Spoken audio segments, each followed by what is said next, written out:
Me chamo Thiago Miranda, tenho 33 anos, sou psicólogo, artista e educador. Meu nome é João, eu tenho 34 anos, sou professor e ator de teatro, artista no geral, né? Artista multilinguagem.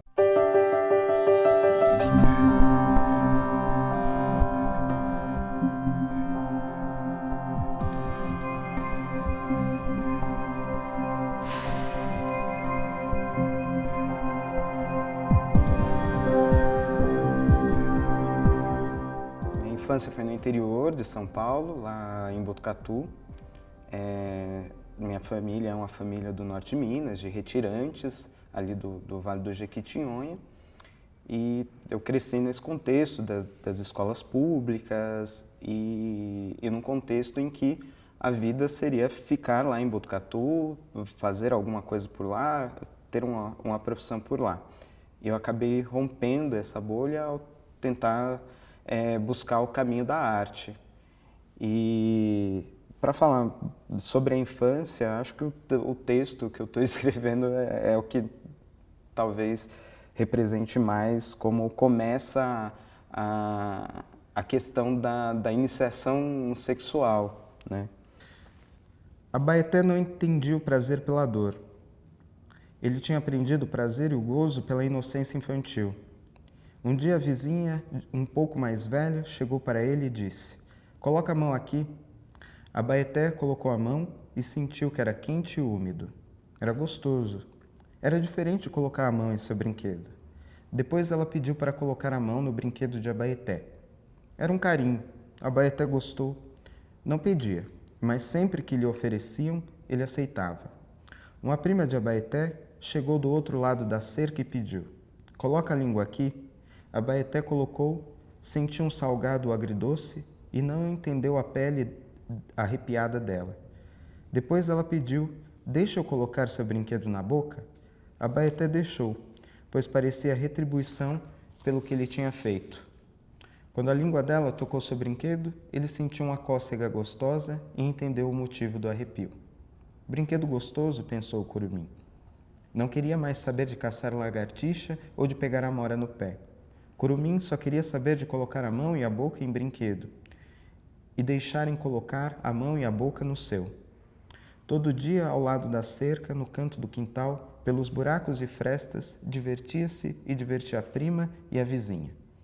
A avó de Abaeté, que era mais sábia e mais esperta, desconfiou que sair para brincar era mais que brinquedo de criança. Era tentativa séria de crescer. A índia velha tirou toda a graça que havia naquela brincadeira. Brinquedo era pecado. Abaeté descobriu o pecado. Seu passo em falso era querer ter prazer, e tinha uma instituição que não gostava que as pessoas tivessem prazer. Passaram a levar Abaeté todos os domingos para a igreja. Isso aconteceu quando eu tinha mais ou menos 5 anos de idade, 5 para 6 anos. A minha vizinha da frente, ela tinha em torno de 10 anos. E foi aí que eu descobri o que era a diferença entre homens e mulheres. E só mais tarde, na vida, para mim, durante muito tempo, isso era uma normalidade da brincadeira infantil. Só que conforme a gente vai convivendo e encontrando outras pessoas, principalmente quando eu vim para São Paulo, que daí vim para fazer teatro, tinha aquela coisa de ser um jovem artista, miscigenado, tá ali sempre pelo centro, um homem mais velho. Um dia ele, não, vamos fumar ali. E a hora que a gente estava fumando na rua, ele começou a passar a mão em mim, falar: "Nossa, como você é gostosinho", como você... E assim, uma coisa que eu não tinha dado essa permissão para ele.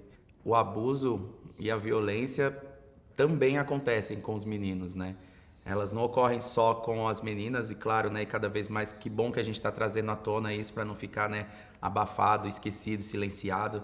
Mas ela acontece muito com os meninos e eu acho que a dificuldade de falar que isso acontece para os homens é maior ainda, né? Por conta de vários estereótipos e, enfim, a opressão eu acho que é bem maior. Mas falando do meu relato em particular, Eu acho que foram 2 momentos que aconteceram. Primeiro momento, numa autoescola que tinha perto de casa, perto da escola, e o cara tinha uns cachorrinhos, deu cria, sempre gostei de bichinho e tudo mais, e ele ficava, vou te dar um cachorrinho, vou te dar um cachorrinho. Todo dia eu ia lá ver os cachorrinhos, a mãe, um dia a gestação, e nisso era o pretexto, né? E aí vem sempre, vem cá, e passava a mão, eu achava meio estranho, ficava meio... Você fica meio, tipo, eu acho que tá acontecendo alguma coisa, mas você não tem sei lá, a maldade, né, disso. Então você acha que pode ser um carinho, pode ser um afeto, enfim. E aí com o tempo você começa a ver que as coisas vão tomando outro rumo. Uma outra vez também numa pizzaria, né, eu entregava panfleto pro cara e foi eu e um amigo meu lá, porque às vezes a gente passava lá, ele sempre falava isso, passa lá para comer uma pizza, e a gente nunca ia. Aí um dia eu fui com um amigo meu, e aí chegou lá, e quando foi ligar na TV a cabo já estava passando pornografia e tudo mais. E ele, nossa, como isso veio parar aqui, eu não acredito. Mas também não mudou o canal, né? E começou a questionar, tipo, vocês gostam de se masturbar e tudo mais? Falar, a gente meio sem jeito, porque, né, nem nessa época nem fazia isso ainda. Tava começando, acho que a puberdade, eu não lembro mais ou menos a idade, mas eu acredito que eu tinha uns 14, talvez. E ele questionando, mas vocês se masturbam e tudo mais, então se masturba aí pra eu ver. Aí a gente ficou bem, tipo, sem jeito, né? E acabou não rolando. Foi quando a gente saiu da casa, né? E ele também pedindo desculpa. Não, vocês me interpretaram mal, não se assusta, fica aqui, tentando contornar a situação. Mas, assim, falando como psicólogo e atualmente trabalhando com isso, eu tô recebendo muitos casos de abuso. E, tipo, mais de meninas, né? Mas aí eu fico pensando, tipo, e os meninos também estão sendo, mas eles não têm nenhum acesso de chegar em mim para falar. Fica mais esse recorte aí, no caso do abuso masculino, né? E eu acho que é isso que me cabe falar nesse momento. E encorajo, né? Outros homens, outros meninos ou até outras crianças que estejam passando por isso de modo geral, que denunciem. Isso desestrutura uma vida toda. A maioria das pacientes que eu atendo são mulheres. E eu fico cada vez mais espantado de que parece, tipo, comum. Tipo assim, todas passaram por algum tipo de violência, seja física, seja visual, seja de falar, seja aquelas piadinhas. E, tipo, isso desestrutura muito, porque a primeira coisa que a pessoa pensa é eu não valho nada, e ela começa a se depreciar, e todas as relações que ela começa a entrar, entra se depreciando, se colocando nesse lugar, e eu acho que isso acaba com a autoestima da pessoa, e com a individualidade, e com... Enfim, demora para curar essa ferida. É um tema que tem aparecido muito para mim, e eu acho que é por conta de todo esse movimento, que bom que está sendo incentivado isso, mas onde eu trabalho numa ONG também, vira e mexe uma criança, uma menina, chega, você percebe alguns comportamentos, e aí você fala um pouquinho mais, ela já entrega, né? Tipo, ou às vezes elas nem têm noção de que isso aconteceu. Às vezes não sabe nem que isso é um abuso. E às vezes o abusador é o cuidador, então como é complexo e contraditório, a pessoa que cuida é a que abusa, então o que é cuidado e o que é abuso? Agora, se eu fosse dizer o que é abuso e o cuidado, é isso, eu acho que o cuidado é o amparo, né? No abuso você invade e no cuidado você acolhe, mas a violência ela é nítida, e por mais que a criança não tenha consciência de que isso é uma violência, isso deixa uma marca, e ela só vai perceber que é uma violência depois, lá na frente, se perceber, porque muitas vezes elas acham que a culpa, como eu disse, é delas mesmas, então é a vida, é assim. E daí, conversando com outros amigos homens sobre situações de abuso, a gente percebeu que tem uma coisa recorrente, que é essa questão de uma pessoa mais velha reproduzir aquilo que viveu na juventude com alguém mais jovem. Então, e eu remeti, de fato, nessa hora, a esses 2 eventos que aconteceram na minha vida. Nessa conversa, uma coisa que a gente também percebeu é o quanto todos os homens que estavam naquela roda e que se dispuseram ali a falar sobre essas situações, o quanto eles tinham histórias muito semelhantes de abuso e que eles estavam falando pela primeira vez sobre aquilo naquele momento que a gente sentou ali em roda para conversar, e que existe um silêncio dos homens com relação a esses eventos na vida, que a gente não compartilha.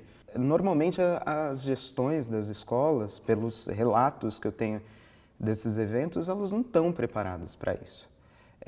E principalmente quando a coisa acontece com meninas, que tem a questão de culpabilizar a menina por mais que ela seja uma criança. Já coloca essa questão da culpa de que ela estava se insinuando, que a roupa que ela estava vestindo não era uma roupa adequada.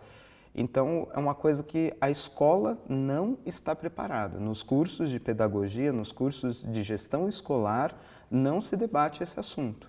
E quando ele acontece, há um despreparo enorme dessa gestão, fazer um trabalho social mesmo, de acompanhamento social ali desse acontecimento. Precisaria de uma formação muito grande das gestões escolares e dos próprios educadores de como lidar nessa situação.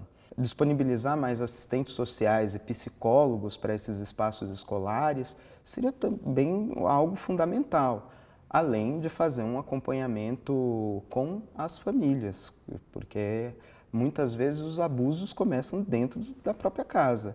Então, teria que ver ali uma forma de intervir nesses estamentos.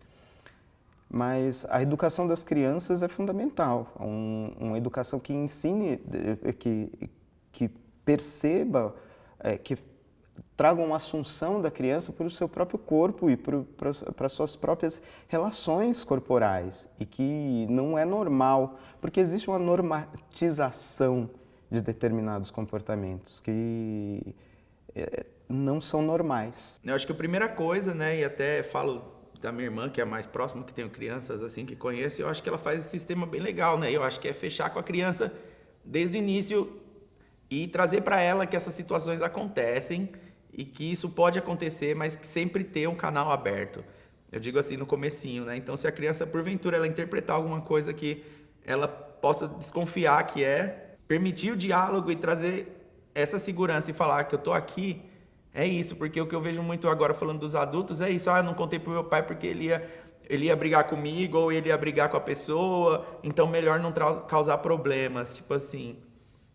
E eu acho que não, aí tá o primeiro erro, né? A falta da comunicação. Acho que no momento que isso acontece, isso tem que ser reportado e a pessoa tem que se responsabilizar por isso, porque às vezes é da própria família, às vezes é alguém de confiança. Aliás, às vezes não, a maioria das vezes é alguém de confiança.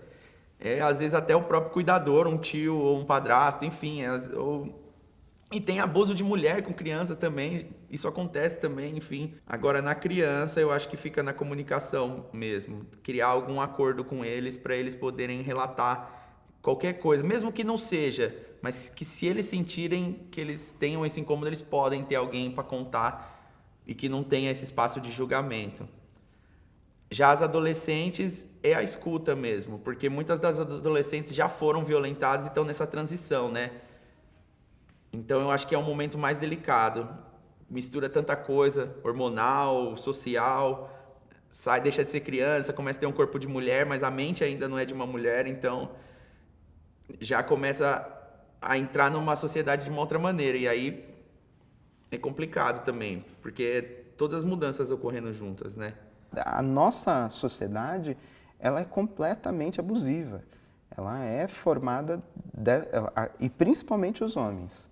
Os homens são educados para serem abusadores. Então, se ele não prestar atenção numa coisa dessa, e não comentar, e não fazer sua piada de mau gosto, ele não vai estar fazendo parte de um determinado clubinho social que garante para ele que ele é alguém. E se você está interessado em outras coisas, se você está interessado em ler um quadrinho, se você está interessado em ler um livro e não participar dessas conversas, você vai ser chamado de viadinho, você vai ser excluído das rodas, você vai ser excluído do meio social. E foi o que eu passei durante pelo menos o Fundamental 1, foi algo que eu passei muito forte. Assim. Quando eu fui para o Fundamental 2, eu ignorei o pessoal e fui desenhar. Eu acho que a base de tudo é escuta. Escuta e acolhimento. Porque eu acho que a parte mais difícil do abuso é falar sobre ele.